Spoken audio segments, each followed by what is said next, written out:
Right, Scraft ahoy. Ephemeron is the map. The players are I don't know who the players are.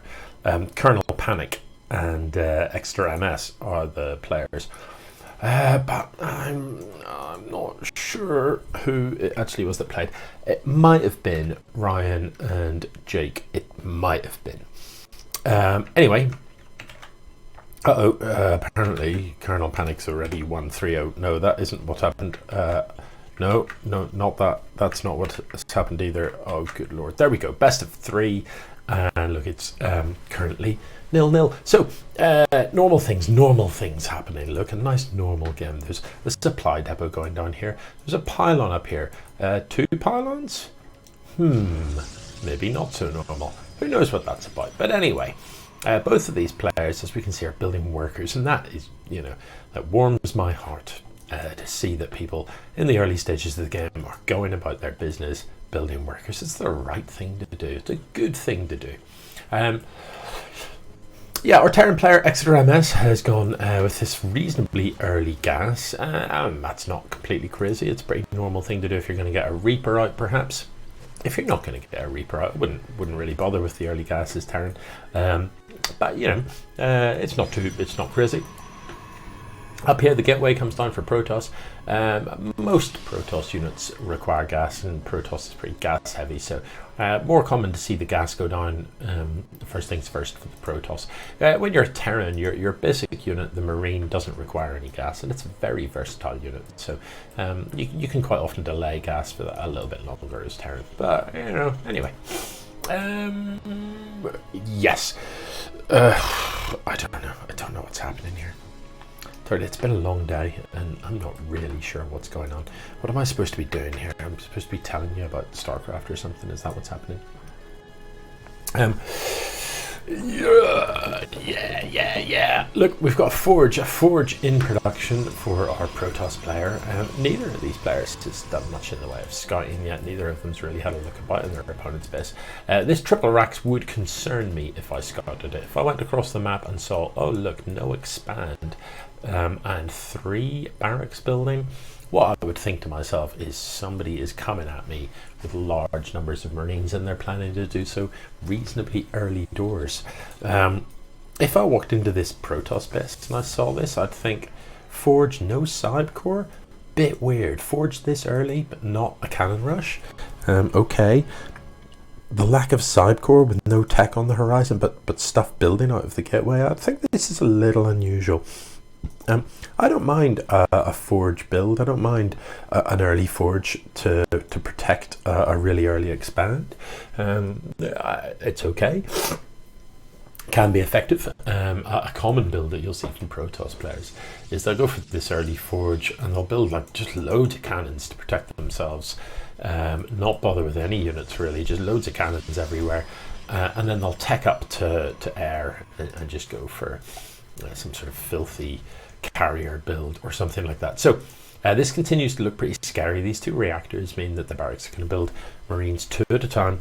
The tech lab, everything, if I came in here and saw this, everything would be screaming at me. Huge numbers of Marines marching across the map. There's a factory coming down, but in general, if you are going to build a big Marine push, you want medevac support for it. And you can't build medevacs without a starport. You can't build a starport without a factory. So the factory wouldn't put me off. It's this triple racks would still be of concern, and the fact that there's still no expansion would be freaking me out a bit.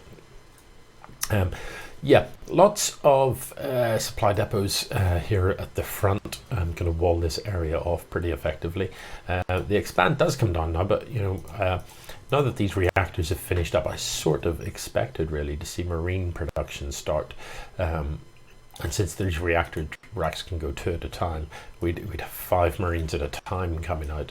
But that isn't actually what we're seeing. So I'm not sure. Extra MS maybe doesn't quite have as clear a build in mind as you might think. Also, no upgrades coming out of this tech lab just yet. These guys chilling.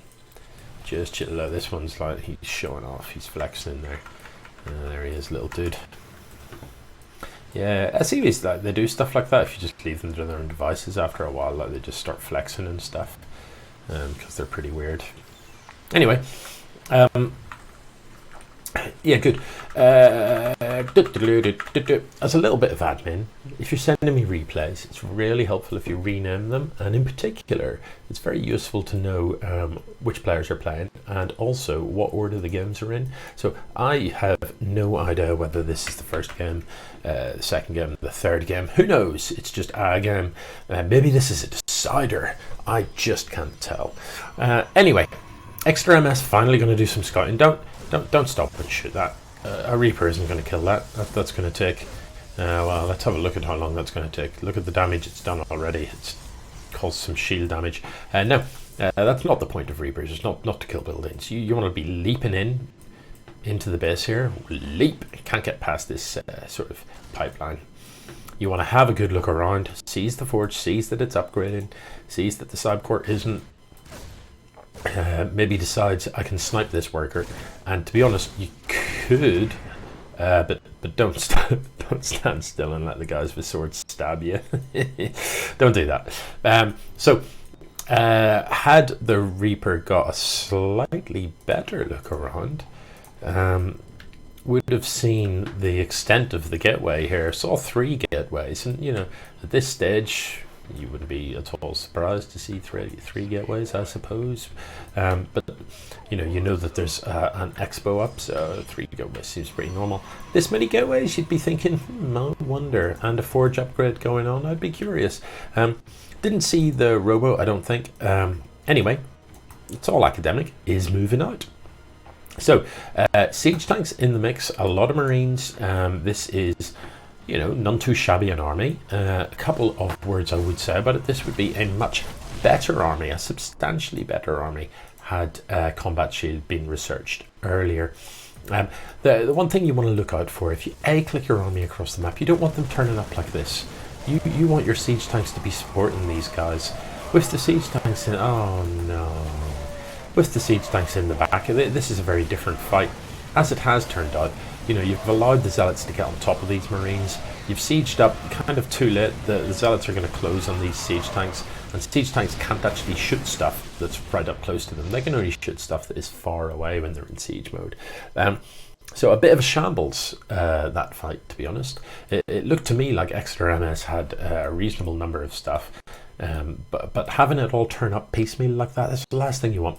What you want to do is get your army into position. So you rock up, you siege up your tanks in good positions, then you walk your Marines up, and when stuff comes at you, you run back into the range of the siege tanks so that your opponent has to follow you into that siege tank fire, getting shot the whole time. That's the way you want to manage that type of fight. But anyway, there was a fight, and that's a good thing. So the robo facility stands idle at present, and that's a shame because you can build some great things from a robo. You can build, for a start, observers, and I don't believe Colonel Panic has got an observer. And an observer would let you fly into your opponent's base and have a hearty look around, which is a wonderful way of scouting. Observers are cloaked, so they're hard to spot.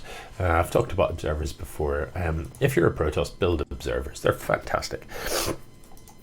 Other things you can build from this: warp prism, that you can fly into your opponent's base here, and it acts like a sort of mobile pylon, so you can warp stuff in, warp in a few zealots, kill a few workers, be a bit of a pain. Other things it can build: immortals. Immortals are fantastic against siege tanks. They're tough units, and in addition to being tough, they deal a lot of damage. So robo, good thing. You've built one, why not use it? The Twilight Council here is researching charge for these zealots, and that is a very, very worthwhile upgrade indeed. In Terran land, Stim is going to finish up shortly, and Stim, again, very, very worthwhile upgrade, really useful, really increases the damage output of these Marines, as is Combat Shield, a very good upgrade, adds 10 health to these Marines. But the Stim upgrade kind of needs to be accompanied with Medivacs, because Stim damages your Marines, does damage to them. So sort of increases their DPS temporarily in exchange for a little bit of damage. So ideally what you need is some medevacs to undo that damage. Otherwise you can literally like sort of stim your own Marines almost to death. The game doesn't let you stim them to death, but it will stim them to a very, very low health indeed. Right. This mate, he's come out to he's come out to build and expand here. So the third goes up for the Protoss. Protoss army is looking actually pretty healthy at present. If you look at it, there's a substantial. I suppose it's not that big a discrepancy, but there's a reasonable discrepancy. And I suspect if we looked at the active forces tab, you'd see a much more significant discrepancy in the value of this army. These are Protoss units, so in terms of sheer number there isn't that much of an advantage, but in terms of the sort of cost of this army, there's a significant advantage. Good scan goes down, and our Terran player gets to see all of this tech, sees the robo here that's researching Colossus range, and you know, with that sort of robo support bay, our Protoss player can build Colossus, and Colossus, very, very useful units, especially against what we saw. You know, what we saw was largely Marines, and therefore Colossus, these do splash damage. They do splash damage is always effective against light units, so they can do really well against Marines.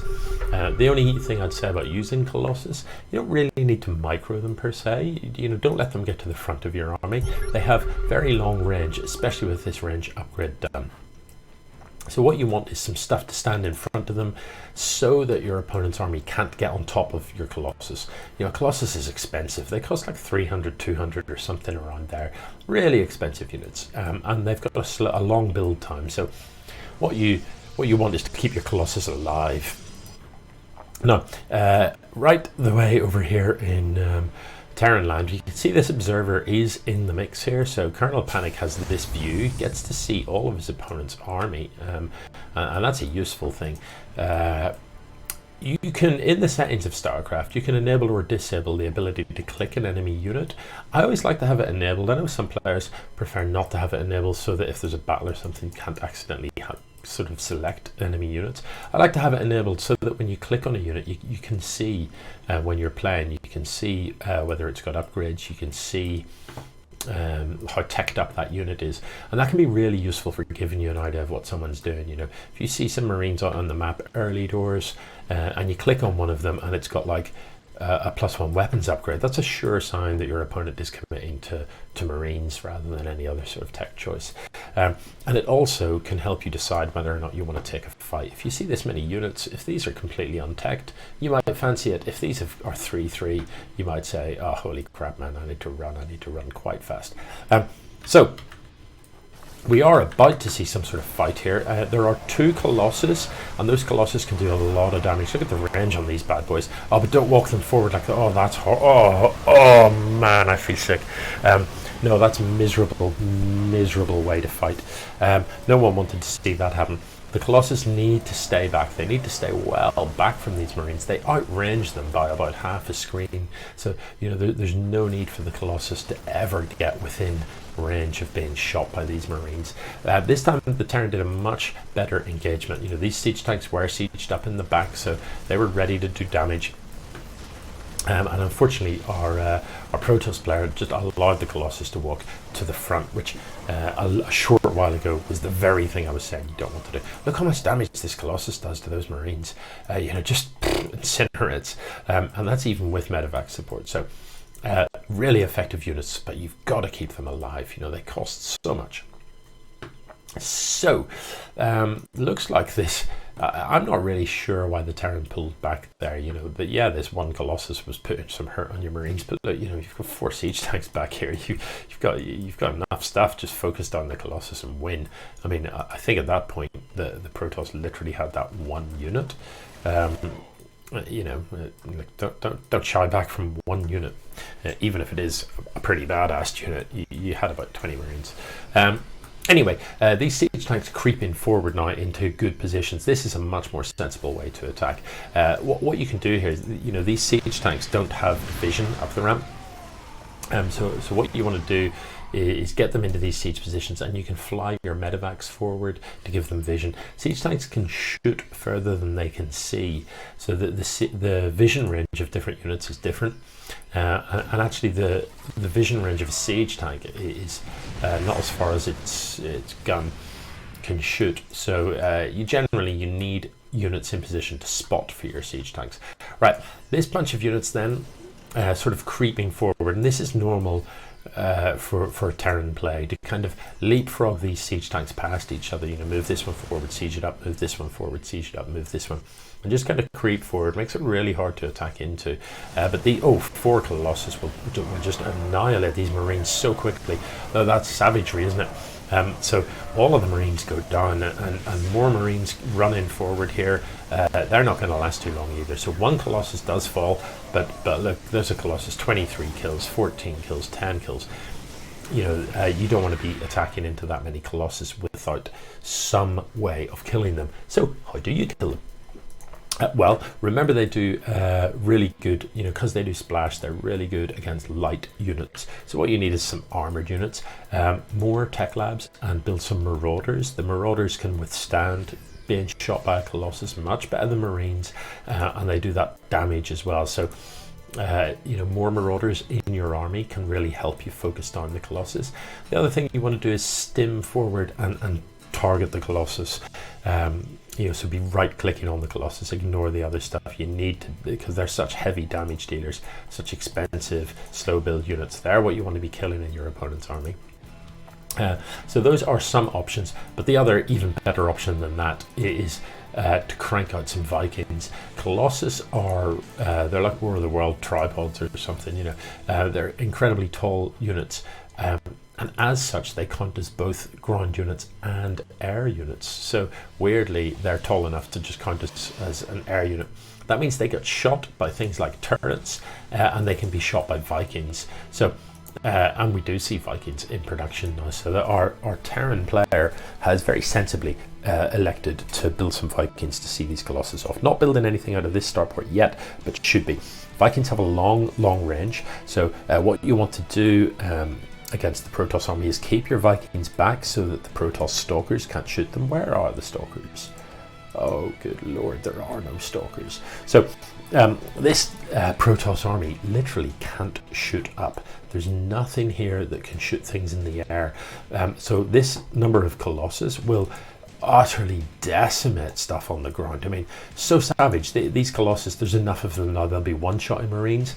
And with the splash damage, that just means these Marines will fall incredibly quickly. But there's nothing here that can shoot up. So, you know, so long as the Terran players got some Vikings, the Vikings, look at these, once these Colossus open fire on these Marines, the Marines are just going to melt.